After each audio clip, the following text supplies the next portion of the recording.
Happy Sunday Bayan Karista, nagbabigyan po ako with Abata para magbigay ng giya.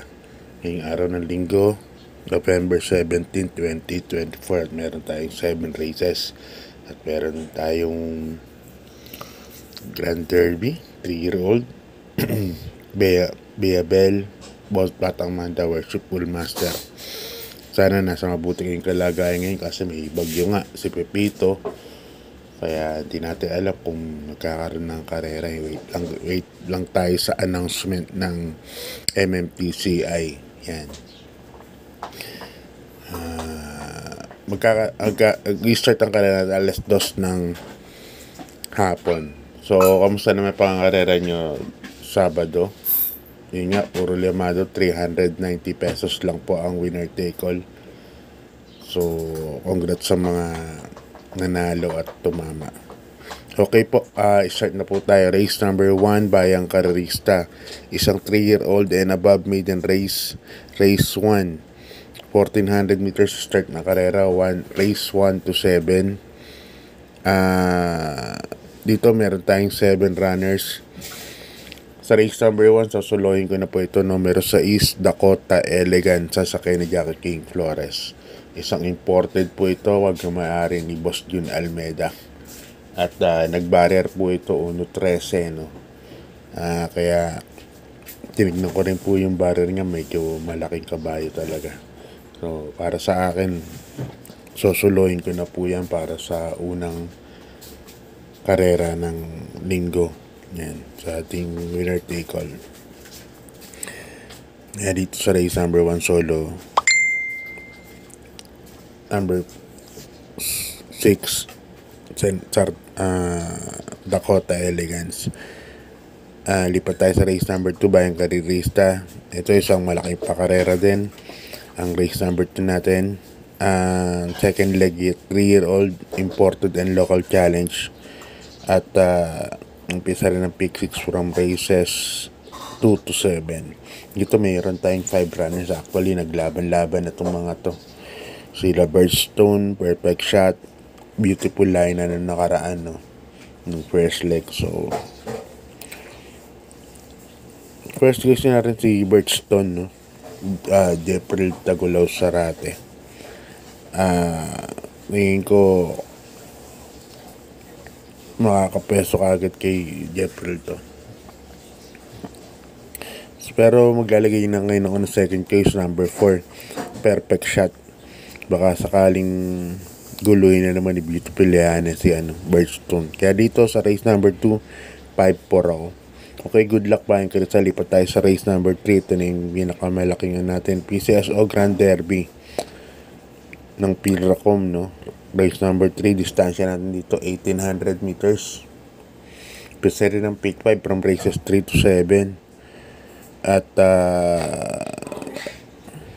sana matuloy ang karera natin at araw ng linggo. Sana wag masyado manalasa sa Pepito. Dito tatlo pili ko, Bayang Karerista. Number 4, Batang Manda, napakainam nakaraan sa Kinipati Dilema, numero 4. Second choice ko, number 6 pa rin, Bea Bell, JB Hernandez. Yung problema yung sa gate, inaayos na nila, no? 2 beses sila nag-barrier. Third choice, lalagyan ako ng third choice. Ito, number 1, Worship Full Master, sa akin ni Jackie Lester at Jesus. Ganda ng tinakmo ng barrier nito. Kaya may third choice ako. Kaya dito 4-6-1 po ako para sa race number 3. Good luck Bayang Karerista. Lipat tayo sa race number 4. Sa rating base last 5, 6 points to 10 points split group. Umpisa rin ang pick 4 from races 4 to 7. First case ko rito, numero 2, French Leather, sa akin ni Jackie Pamboy Ponce. French Leather na segundo kay Compassion nakaraan. La Clairvoyant, medyo mainam ang tiyempong itinala, 1.29 media. Para sa akin, ito malalamado rito. At kumaulit yung tinakbo nakaraan, din ko may mananalo. Pero dito maglalagay ako ng second choice, number 6, Bini Bini, sa akin ni Jackie Tangcol de la Cruz. Magandang numero niya ngayon, nasa pinaka-outer number, no? Mas magaling to ako si Bini Bini pag nasa pinakalabas. Kaya para sa akin, Ito second case ko, number 6, Bini. May panalo din po sa akin. Okay, good luck buying ka. Lipat tayo sa race number 5. Isang rating base class 4. 16 points to 21 points. So dito meron tayong 6 runners. Para sa akin, susuloyin ko na po ito, numero 4. Batang Kangkalo sa akin ni Jackie King Flores.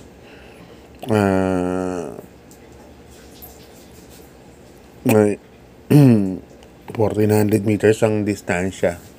Masabay lang to sa salida. Kahit Buga umalis, masabay lang sa salida. Tingin ko mananalo po yan, numero 4, Batang Kangkalo. Kaya para sa akin, nasolohin ko na po yan, Batang Kangkalo. Kung yung maghanap kayo ng forecast, siguro work from home na rin sa akin ni Jackie Paugusto. Pero sa akin, sa rota namin, susuluhin ko yan, numero 4, Batang Kangkalo. Okay, good luck buying ka. Lipat tayo sa race number 6. Isang rating base class 422 to 27 points. At dito meron tayong 8 runners but 7 betting options lang. No? First case ko po rito, numero 6, Louisville sa akin ni Jackie O'Neil Cortez. Nung nakaraan, nanalo po yan kay JB Hernandez. Ang laki ng in-improve ng kabayan ko, kaya ito ang napipisil kong first case dito, numero 6, Louisville. Second case ko ay numero 4 na rin, Workbell sa akin ni JB Hernandez. Although nakaraan, di maganda tinakbo ni Workbell, pero tingin ko silbing batak lang yun. Mga pang-anim lang yata siya nung tumakbo nung huli. Lakas ang laban. Pero tingin ko nagsilbing batak lang. Kaya dito 6-4 po ako, Louisville, Workbell.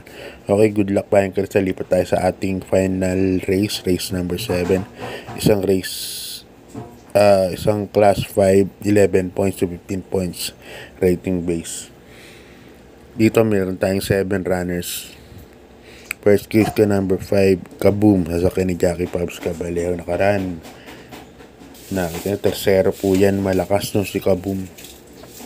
Matiyado pa sa karera na yun.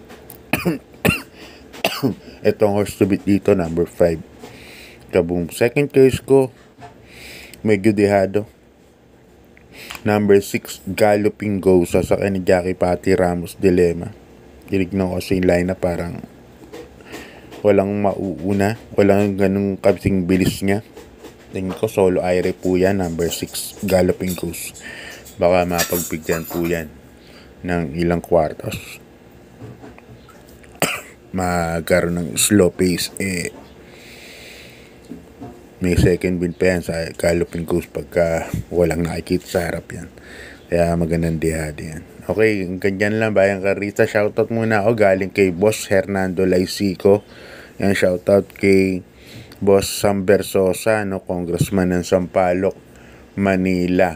Yan, galing po kay Boss Hernando Laisico. Okay, bayang Krista, God bless po sa inyo. Good luck at maraming salamat.